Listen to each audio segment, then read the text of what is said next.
Hey everyone, this is going to be another video on a short Latin grammar lesson. So specifically, we're going to be looking at perfect passive participles.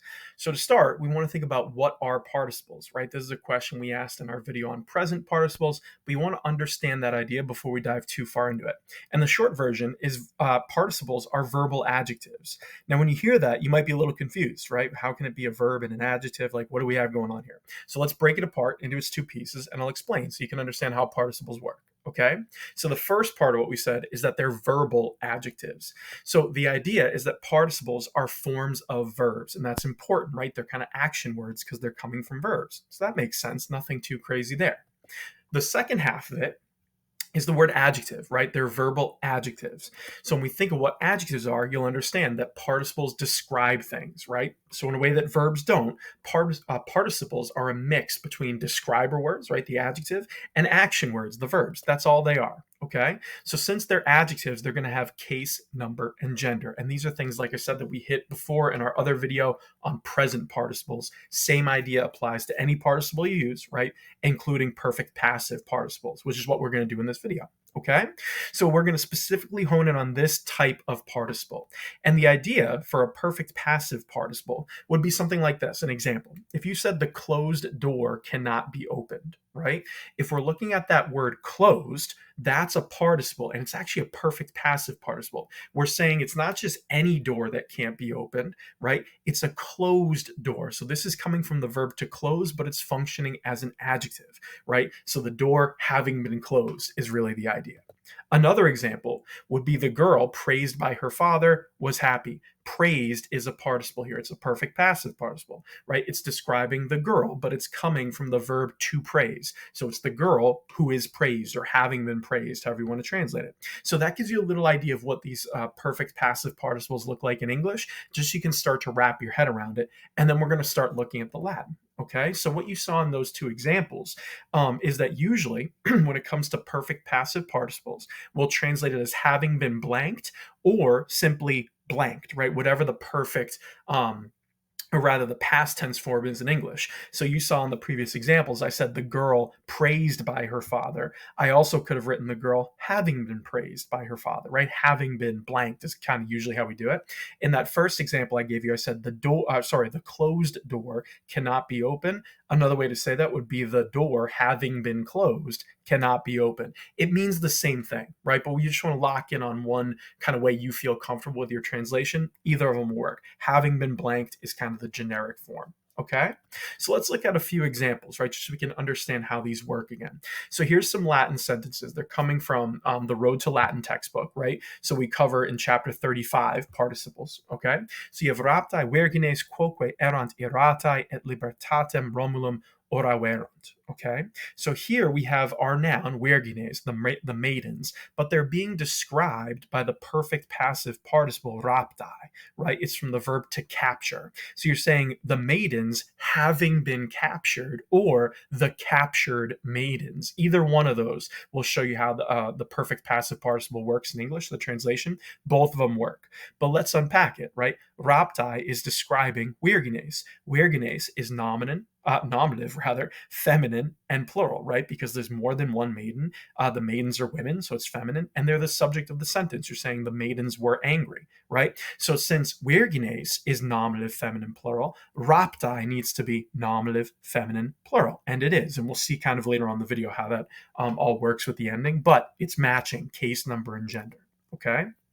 Here's another example of a PPP in action rather. You have Romulus, regni cupiditate adductus nuntios ad gentes proximas miserat. Okay, so you're saying Romulus, influenced by the desire of kingdom, had sent messengers to the neighboring peoples. Okay, so Romulus is my subject.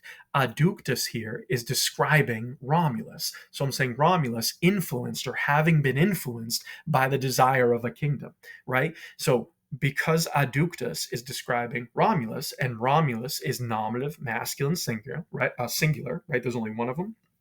He's a man, so it's masculine, and he's the subject of the sentence, right? Romulus had sent out messengers. Because Romulus is nominative, masculine, singular, adductus is masculine, nominative, singular, right? They have to match in case, number, and gender. So this gives you an idea of how they function as adjectives, right? And we know that, like any adjective, case, number, gender is what we're after. Now, we want to take note of something, and I mentioned this again in my previous video on participles. Just because they're called perfect participles, right, perfect passive, it doesn't really have anything to do with the tense necessarily. The way you want to think about it is in terms of timing. So when we were talking about present participles, we said they're happening at the same time as the main verb. Perfect participles are happening before the main verb, and that's really why we're calling them perfect, right? So wherever your main verb is, whether it's in the past or present, whatever, the perfect passive participle happened before, and that's the idea, and we'll see that as we go. Okay, so if we go back to those examples, you have raptai wergines, right?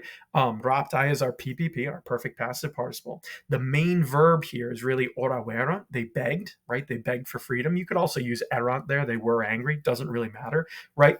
But the idea is that the maidens had been captured before they were angry or before they begged Romulus for their freedom, right? The PPP happens first. So first they got captured and then they begged for their freedom. If we go to the second example, right, you have Romulus, again, going with aductos. So you're saying Romulus, influenced by the desire of a kingdom, had sent out messengers. Miserat is my main verb. He had sent out messengers.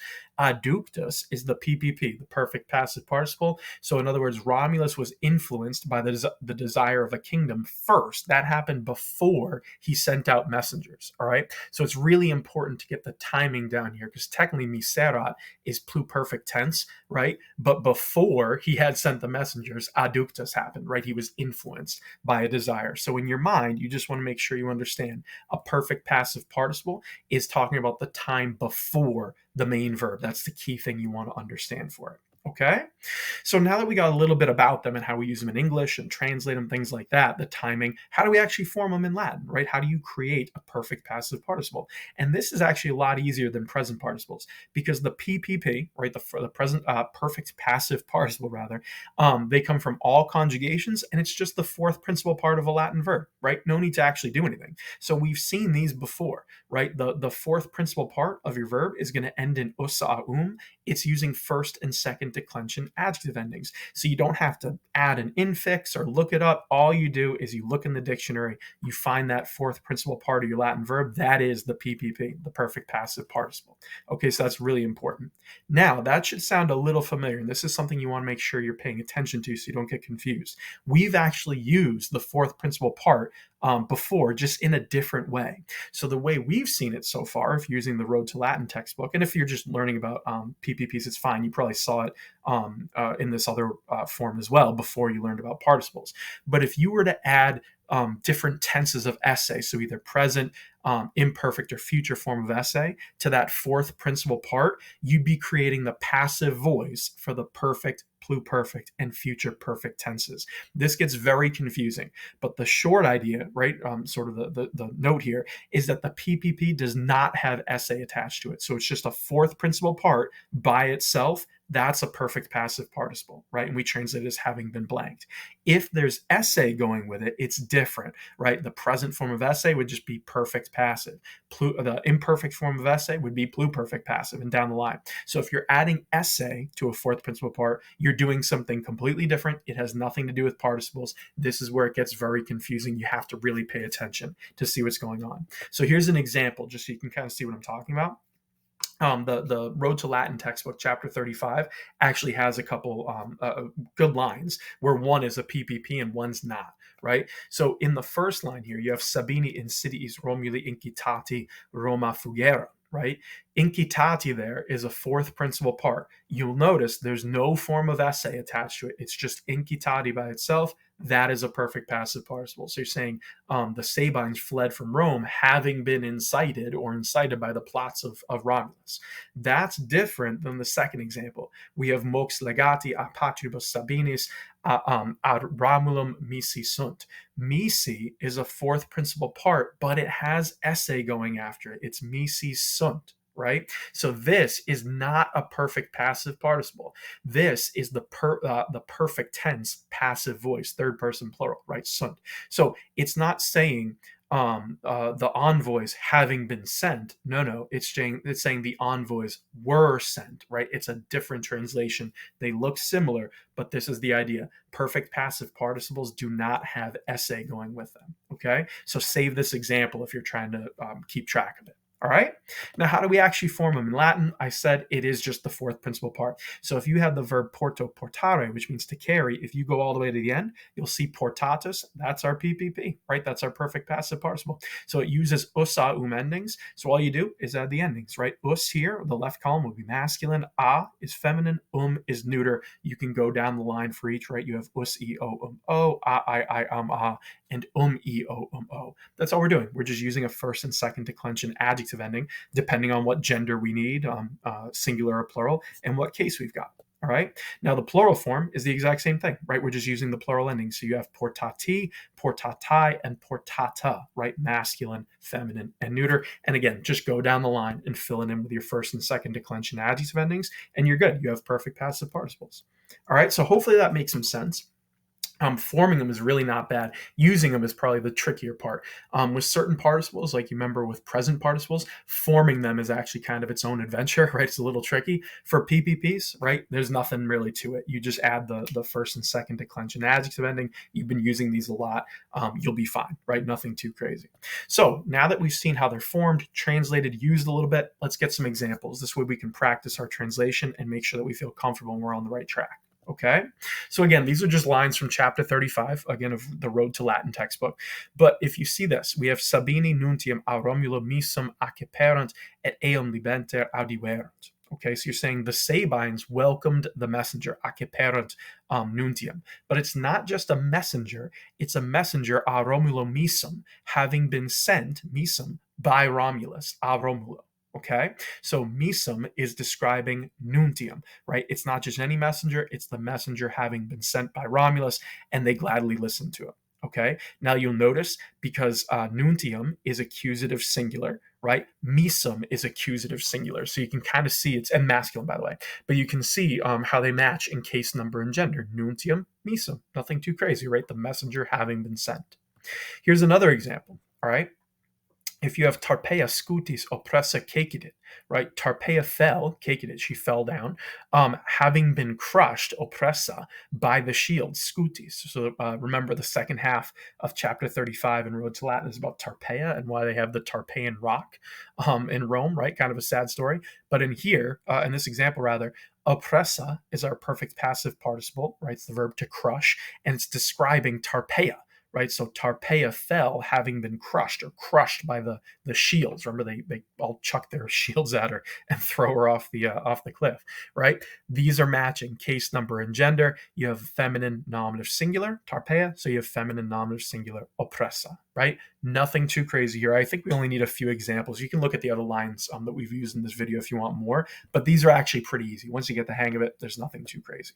Okay, so that should give you a pretty good foundation, and you should be feeling pretty good that you understand how these participles work. Again, the perfect passive participle tends to be one of the first that you learn in sort of a traditional Latin textbook. And the reason why is simple. They're actually kind of the easiest ones to use, right? Pretty easy to form, relatively easy to use, nothing too crazy there. You should be okay. All right. Now, if you want more help, like I always say, pro tip, go to Magistrula, right? If you're a Latin student, I would say, right, my humble opinion, if you're a student learning Latin or anyone trying to learn Latin, if you don't have a Magistrula account, go get one, support them. I have nothing to do with Magistrula, right? It's not my site. I just think it's awesome. And as a teacher, this is one of the easiest ways to get my students reps and a lot of repetition. If you go to Magistrula and fire up, set it to do perfect passive participles, it will spit out as many random Latin lines, probably involving vampires and clowns, right? As many as you can handle. And it's really good practice to just get repetition over and over and over again, way beyond anything you could really get in a textbook. If you want Magistrula examples that are specifically tailored to perfect passive participles, I would recommend checking out my website. If you go to Nova Latin and look at chapter 35, at the bottom of the page, you'll find all my practice problems that I use with my students. One of them is a Magistrula already set to just run through as many perfect passive participles as you can handle, right? You could either form them yourself or do sentence translation. Magistrula is an awesome site. So I'd highly recommend, right? Go support it, check it out, and get as much practice as you can. Okay, so just to recap everything we did in this video. So perfect passive participles, remember they are participles as the name says, and a participle is a verbal adjective. Okay, so it's a form of a verb that's used to describe things. So an example, like we had in this video, the closed door cannot be opened. Closed is describing door, even though it's from the verb to close, right? So it's a verbal adjective. The perfect passive participle, you want to remember it happens before the main verb. That's a key point, right? Whatever your main verb is, the PPP happened first. We usually translate PPPs into English as having been blanked, okay? You could also just say blanked. So in that example above, closed is a perfect passive participle. You could have also translated this as having been closed. It means the same thing, but just make sure you get that translation down in English. So perfect passive participles, they are the fourth principal part of a Latin verb. So if you look up a verb in the dictionary, find its fourth piece, that is the PPP, okay? But you want to remember that the fourth principal part, if you take that and add essay to it, you're not doing a perfect passive participle anymore. Now you've drifted into passive voice for perfect, pluperfect, or future perfect tense. It's a different idea. So there is a little confusion there. Make sure you go back and watch the video and understand how you can tell the difference between those two things. Okay. Otherwise, these get pretty easy once you get the hang of them, but your best friend is going to be practice. This is why I recommended Magistrula. The more of these you can do to practice work on your translation, the easier it will get. Read through any stories you have. If you're using Road to Latin, that textbook does a great job of giving you a bunch of examples, but whatever textbook you might be using or wherever you are trying to learn Latin, just practice, right? Practice reading it, and the more you do, the better off you'll be. If you have any questions at all, put them in the comments below. Always happy to help, but otherwise keep at it and good luck.